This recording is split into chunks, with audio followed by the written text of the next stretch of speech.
தமிழ்நாட்டை சென்னை ஆளுகிறது, சென்னையை ஆந்திரா ஆளுகிறது. இதை சொன்னா எவன்டா நம்புறீங்க? வணக்கம் அனைவருக்கும். தமிழ்நாட்டை சென்னை ஆளுகிறது.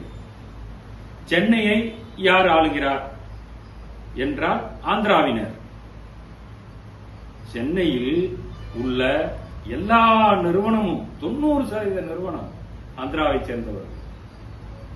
இது ஒரு பக்கம் இருக்கட்டும்.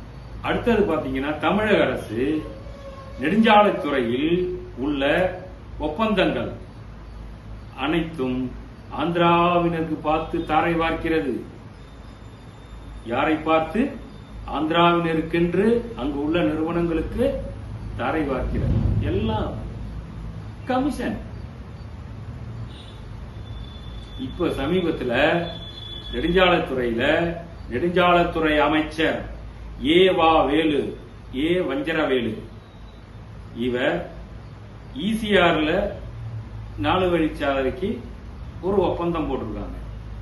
400 கோடி ரூபாய்.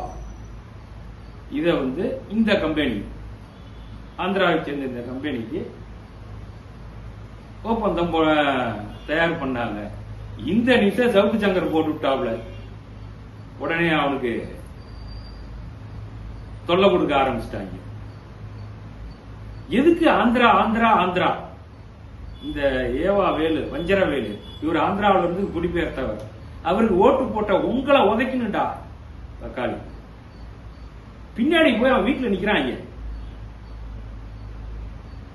மானம் சூடு சொர்ணம் இருந்தா பாரு எவ்வளவு பெரிய. நான் தமிழனுக்கு அந்த தகுதி இல்லையா? இதான் நான் கேட்கிறேன்.